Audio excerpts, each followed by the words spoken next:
ಓಂ ನಮಃ ಶಿವಾಯ. ಸ್ವಾಮಿ ಗುರುಗಜ್ಜ. ನನ್ನೆಲ್ಲ ಪ್ರೀತಿ ವೀಕ್ಷಕರಿಗೆ ಶಿವಾಯಂ ಕನ್ನಡ ಆಧ್ಯಾತ್ಮಿಕ ಚಾನೆಲ್ಗೆ ಸ್ವಾಗತ. ಜುಲೈ 12ರಿಂದ ಈ 3 ರಾಶಿಯವರ ಅದೃಷ್ಟದ ದಿನಗಳು ಶುರು ಅಂತಲೇ ಹೇಳಬಹುದು. ಮಂಗಳಿನಿಂದ ಧನಲಾಭ ಯಾವ 3 ರಾಶಿ ಅನ್ನೋದರ ಬಗ್ಗೆ ಉಪಯುಕ್ತ ಮಾಹಿತಿ ಕೊಡ್ತೇನೆ. ಅದಕ್ಕಿಂತ ಮುಂಚೆ ನನ್ನ ಚಾನಲನ್ನು ಸಬ್ಸ್ಕ್ರೈಬ್ ಮಾಡದೆ ನೋಡ್ತಾ ಇದ್ದರೆ ಸಬ್ಸ್ಕ್ರೈಬ್ ಮಾಡೋದನ್ನು ಮರಿಬೇಡಿ. ಫ್ರೀ ಆಗಿರುತ್ತೆ ಸಬ್ಸ್ಕ್ರಿಪ್ಷನ್ಸ್.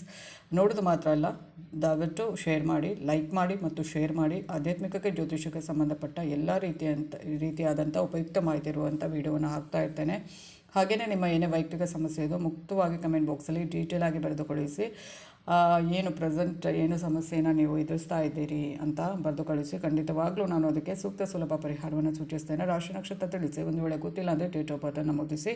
ಖಂಡಿತವಾಗ್ಲೂ ರಾಶಿ ನಕ್ಷತ್ರವನ್ನು ಗುರುತಿಸಿ ಅದಕ್ಕೆ ತಕ್ಕ ಸೂಕ್ತ ಸುಲಭ ಪರಿಹಾರವನ್ನು ಸೂಚಿಸ್ತೇನೆ. ಹಾಗೆಯೇ ಆಧ್ಯಾತ್ಮಿಕಕ್ಕೆ ಜ್ಯೋತಿಷಕ್ಕೆ ಸಂಬಂಧಪಟ್ಟ ಏನೇ ಪ್ರಶ್ನೆ ಇದ್ದರೂ ಕೂಡ ಕೇಳ್ಬೋದು. ಕೆಲವರು ರಾಶಿ ನಕ್ಷತ್ರ ಗೊತ್ತಿರೋದಿಲ್ಲ, ಡೇಟ್ ಆಫ್ ಬರ್ತ್ ಮಾತ್ರ ಗೊತ್ತಿರುತ್ತೆ, ಅಂಥವರು ಕೂಡ ಕೇಳ್ಬೋದು. ಖಂಡಿತ ಉತ್ತರಿಸ್ತೇನೆ. ಹಾಗೆಯೇ ಸಬ್ಸ್ಕ್ರೈಬ್ ಅಂತ ಒತ್ತುವಾಗ ಸೈಡಲ್ಲಿ ಬೆಲ್ ಐಕಾನ್ ಇರುತ್ತೆ ಅಲ್ವಾ, ಅದನ್ನು ಪ್ರೆಸ್ ಮಾಡಿದಾಗ ಆಲ್ ಅಂತ ಬರುತ್ತೆ.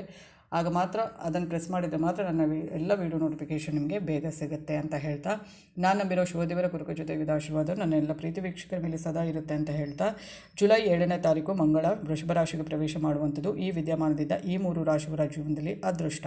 ಈ ಸಂದರ್ಭದಲ್ಲಿ ಈ ರಾಶಿಯ ವ್ಯಕ್ತಿಗಳು ಉನ್ನತಿಗೆ ಏರಲಿದ್ದಾರೆ, ಅಭಿವೃದ್ಧಿ ಸಾಧಿಸಲಿದ್ದಾರೆ.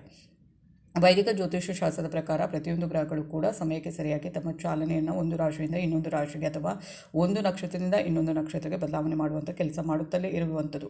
ಇದರಿಂದಾಗಿ ಆಯಾ ರಾಶಿಯವರಿಗೆ ಸಂಬಂಧಪಟ್ಟಂಥ ಜನರ ಜೀವನ ಶುಭ ಅಶುಭ ಬದಲಾವಣೆಗಳನ್ನು ಬೆಳವಣಿಗೆಗಳನ್ನು ಕಾಣಲಿದೆ.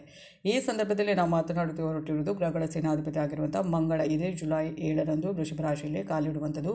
ಹಾಗೆ ಇದರಿಂದಾಗಿ ಕೂಡ ವೈದಿಕ ಜ್ಯೋತಿಷ್ಯ ಶಾಸ್ತ್ರದ ಪ್ರಕಾರ ವಿಶೇಷವಾಗಿ ಈ ರಾಶಿಯವರ ಜೀವನದಲ್ಲಿ ಸನ್ಮಂಗಳ ಉಂಟು ಮಾಡುವಂಥ ಲಾಭಗಳನ್ನು ಕರುಣಿಸುವಂಥದ್ದು. 12 ರಾಶಿಗೂ ಕೂಡ ಪ್ರತಿಯೊಂದು ಗ್ರಹಗಳ ಸಂಚಾರ ಇರುವಂಥದ್ದು, ಅದರ ಪ್ರತಿಫಲ ಇರುವಂಥದ್ದು. ಆದರೆ ಕೆಲವು ರಾಶಿಯವರಿಗೆ ತುಂಬಾ ಒಳ್ಳೆಯದಿರುತ್ತೆ ಕೆಲವೊಂದು ಗ್ರಹಗಳ ಸಂಚಾರದಿಂದ. ಮೊದಲನೇದಾಗಿ ಮೇಷರಾಶಿಯವರಿಗೆ ಹೇಗಿದೆ ಅಂತ ನೋಡೋದಾದರೆ, ಮೇಷರಾಶಿಯವರಿಗೆ ಮಂಗಳನ ರಾಶಿ ಪರಿವರ್ತನೆಯಿಂದಾಗಿ ಆಗುವಂಥ ಲಾಭಗಳನ್ನು ಪಡೆಯುವಂಥ ರಾಶಿ ಮೇಷರಾಶಿ. ಈ ಸಂದರ್ಭದಲ್ಲಿ ಮೇಷರಾಶಿಯವರಿಗೆ ಆಕಸ್ಮಿಕವಾಗಿ ಧನಲಾಭ ಆಗುವಂಥ ಸಾಧ್ಯತೆ ಇದು. ಹಣ ಗಳಿಕೆ ವಿಚಾರದಲ್ಲಿ ಮೇಷರಾಶಿಯವರ ಮೇಲೆ ಲಕ್ಷ್ಮೀ ದೇವಿಯ ಕೃಪಕಟಾಕ್ಷ ಈ ಸಂದರ್ಭದಲ್ಲಿ ಇರುವಂಥದ್ದು. ಮಂಗಳನ ಆಶೀರ್ವಾದ ಇರುವ ಸಂದರ್ಭಗಳಲ್ಲಿ ಯಾವುದೇ ಕಾರ್ಯವನ್ನು ಪ್ರಾರಂಭ ಮಾಡುವುದಕ್ಕೆ ಹಿಂಜರಿಯಬೇಕಾದ ಅಗತ್ಯ ಇಲ್ಲ. ಖಂಡಿತವಾಗಿ ಮಂಗಳ ಪ್ರಾಪ್ತಿಯಾಗಲಿದೆ. ನಿಮ್ಮ ನಿರೀಕ್ಷೆಗಿಂತ ಹೆಚ್ಚಿನ ಹಣವನ್ನು ಸಂಪಾದನೆ ಮಾಡುವುದಕ್ಕೆ ಮೇಷರಾಶಿಯವರಿಗೆ ಈ ಸಂದರ್ಭದಲ್ಲಿ ಸಾಕಷ್ಟು ಅವಕಾಶದ ಬಾಗಿಲುಗಳು ತೆರೆದುಕೊಳ್ಳಲಿದೆ. ಸರಿಯಾದ ರೀತಿಯಲ್ಲಿ ಯೋಚನೆ ಆಯ್ಕೆ ಮಾಡಿ ನೀವು ಅದನ್ನು ಕಾರ್ಯರೂಪಕ್ಕೆ ತಂದರೆ ಖಂಡಿತವಾಗಲೂ ಅದು ತುಂಬಾ ಕಡಿಮೆ ಪರಿಶ್ರಮದ ಮೂಲಕ ಹೆಚ್ಚು ಪ್ರತಿಫಲವನ್ನು ನೀವು ಪಡೆದುಕೊಳ್ಳಬಹುದು.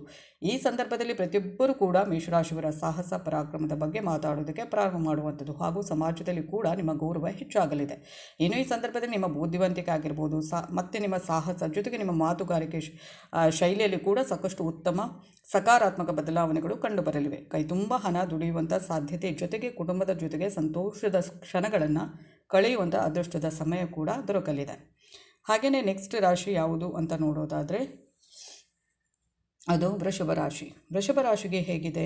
ವೈದಿಕ ಜ್ಯೋತಿಷ್ಯ ಶಾಸ್ತ್ರದ ಪ್ರಕಾರ ಗ್ರಹಗಳ ಸೇನಾಧಿಪತಿ ಆಗಿರುವಂಥ ಮಂಗಳ ತನ್ನ ರಾಶಿ ಪರಿವರ್ತನೆ ಮಾಡುತ್ತಿರುವುದು ವೃಷಭ ರಾಶಿಯಲ್ಲಿ ಆಗುತ್ತಿರುವ ಕಾರಣದಿಂದಾಗಿ ವೃಷಭ ರಾಶಿಯವರಿಗೂ ಕೂಡ ಈ ಚಲನೆಯಿಂದಾಗಿ ಸಾಕಷ್ಟು ಲಾಭ ಸಿಗುವ ಸಾಧ್ಯತೆ. ಈ ಸಂದರ್ಭದಲ್ಲಿ ವೃಷಭ ರಾಶಿಯವರ ಬುದ್ಧಿಶಕ್ತಿಯಲ್ಲಿ ಸಾಕಷ್ಟು ಸಕಾರಾತ್ಮಕ ಬೆಳವಣಿಗೆ ಕಾಣಬಹುದು. ಪ್ರತಿಯೊಂದು ವಿಚಾರಗಳನ್ನು ನಿರ್ಧಾರ ಮಾಡುವಂಥ ವಿಚಾರದಲ್ಲಿ ವೃಷಭ ರಾಶಿಯವರು ತಮ್ಮ ಬುದ್ಧಿವಂತಿಕೆಯ ಮೂಲಕ ಈ ನಿರ್ಧಾರವನ್ನು ಕೈಗೊಳ್ಳುವಂಥದ್ದು ಹಾಗೂ ಭವಿಷ್ಯದಲ್ಲಿ ಅದು ಅವರ ಪರವಾಗಿ ಕಾಣಿಸಿಕೊಳ್ಳಲಿದೆ. ಈ ಸಂದರ್ಭದಲ್ಲಿ ವೃಷಭ ರಾಶಿಯವರಿಗೆ ಮಂಗಳನ ಒಂದು ಆಶೀರ್ವಾದ ಏನಿದೆ ಅದು ಹೆಚ್ಚಿನ ಹಣವನ್ನು ಗಳಿಸುವಂಥ ಅವಕಾಶ ದೊರಕಲಿದೆ ಹಾಗೂ ಆದಾಯದಲ್ಲಿ ಕೂಡ ಗಣನೀಯವಾಗಿ ಏರಿಕೆ ಕಂಡುಬರಲಿದೆ.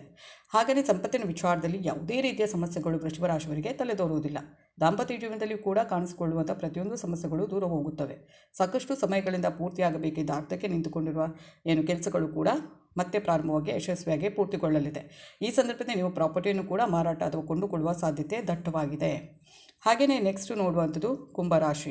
ಕುಂಭರಾಶಿಗೆ ಕೂಡ ತುಂಬಾ ಒಳ್ಳೆಯದಿದೆ. ಕುಂಭರಾಶಿಯವರ ಚತುರ್ಥ ಸ್ಥಾನದಲ್ಲಿ ಮಂಗಳನೇ ಪರಿಣಾಮ ಬೀರುವಂಥದ್ದು. ಹೀಗಾಗಿ ಇದು ಕುಂಭರಾಶಿಯವರಿಗೆ ಸಾಕಷ್ಟು ಲಾಭದಾಯಕ. ಈ ಸಂದರ್ಭದಲ್ಲಿ ಕುಂಭರಾಶಿಯವರ ಆತ್ಮವಿಶ್ವಾಸ ಹೆಚ್ಚಳ ಕಂಡುಬರುವುದರಿಂದಾಗಿ ಕುಂಭರಾಶಿಯವರಿಗೆ ಯಾವುದೇ ರೀತಿಯ ಜವಾಬ್ದಾರಿ ಅಥವಾ ಕೆಲಸಗಳನ್ನು ನೀಡಿದರೂ ಕೂಡ ಅದನ್ನು ಯಶಸ್ವಿಯಾಗಿ ನಿಭಾಯಿಸುವಂಥ ಹಾಗೂ ಅಚ್ಚುಕಟ್ಟಾಗಿ ಮುಗಿಸುವಂಥ ಸಾಮರ್ಥ್ಯ ಕುಂಭರಾಶಿಯವರು ಹೊಂದಿರ್ತಾರೆ. ಇನ್ನು ಯಾವುದೇ ಜವಾಬ್ದಾರಿಗಳನ್ನು ಕೂಡ ನಿಮ್ಮ ಉದ್ಯೋಗ ಕ್ಷೇತ್ರದಲ್ಲಿ ನಿಮಗೆ ನೀಡಿದರೆ ಅದನ್ನು ನೀವು ಯಶಸ್ವಿಯಾಗಿ ಪೂರೈಸ್ತೀರಿ. ಹಾಗೆಯೇ ಇನ್ನು ಉದ್ಯೋಗ ಕ್ಷೇತ್ರದಲ್ಲಿ ಕುಮಾರ್ ಈ ರಾಶಿಯವರು ಈ ಸಂದರ್ಭದಲ್ಲಿ ಪ್ರಮೋಷನ್, ಸಂಬಳದಲ್ಲಿ ಹೆಚ್ಚಳ ಪಡೆದುಕೊಳ್ಳುವ ಮೂಲಕ ಸಾಕಷ್ಟು ಅಭಿವೃದ್ಧಿ ಸಂಪಾದನೆ ಮಾಡಲಿದ್ದಾರೆ. ಉದ್ಯೋಗ ಜೀವನದ ಜೊತೆಗೆ ತಮ್ಮ ವೈಯಕ್ತಿಕ ಜೀವನದ ಅಭಿವೃದ್ಧಿನೂ ಕೂಡ ಈ ಸಂದರ್ಭದಲ್ಲಿ ಕುಂಭರಾಶಿಯವರು ಪಡೆದುಕೊಳ್ಳಲಿದ್ದಾರೆ. ಸಾಕಷ್ಟು ಸಮಯದಿಂದ ಕುಂಭರಾಶಿಯವರು ವಿದೇಶಕ್ಕೆ ಹೋಗಬೇಕು ಅಂದುಕೊಂಡಿದ್ದರೆ ಈ ಒಂದು ಸಂದರ್ಭದಲ್ಲಿ ಅವರಿಗೆ ಅವಕಾಶ ಸಿಗುವಂಥದ್ದು. ಹಾಗೆಯೇ ಸಾಕಷ್ಟು ಸಮಯಗಳಿಂದ ಅರ್ಥಕ್ಕೆ ಸಿಕ್ಕಿ ಹಾಕಿಕೊಂಡಿರುವಂಥ ಕೆಲಸಗಳು ಕೂಡ ಈ ಒಂದು ಸಂದರ್ಭದಲ್ಲಿ ಪೂರ್ತಿಯಾಗುವಂಥದ್ದು. ಹಾಗೆಯೇ ರಿಯಲ್ ಎಸ್ಟೇಟ್ಗಳಂಥ ಮನೆ ಮಾರಾಟ ಕ್ಷೇತ್ರದಲ್ಲಿ ಯಾರೆಲ್ಲ ಉದ್ಯಮಿಗಳಿದ್ದಾರೋ ಅವರು ಈ ಸಂದರ್ಭದಲ್ಲಿ ಕೈತುಂಬ ಧನ ಲಾಭ ಮಾಡಿಕೊಳ್ಳುವಂಥ ವಿಶೇಷವಾದ ಅದೃಷ್ಟ ಹೊಂದಿರುವಂಥದ್ದು ಎಂಬುದಾಗಿ ವೈದಿಕ ಜ್ಯೋತಿಷ್ಯ ಶಾಸ್ತ್ರ ಹೇಳುತ್ತೆ. ಹೀಗಾಗಿ ಈ ರೀತಿಯ ಕ್ಷೇತ್ರಗಳಲ್ಲಿ ಕುಂಭರಾಶಿಯವರಿಗೆ ಈ ಸಂದರ್ಭದಲ್ಲಿ ಹಣವನ್ನು ಹೂಡಿಕೆ ಮಾಡುವುದು ಅವರಿಗೆ ದುಪ್ಪಟ್ಟು ಲಾಭವನ್ನು ತಂದುಕೊಡಲಿದೆ.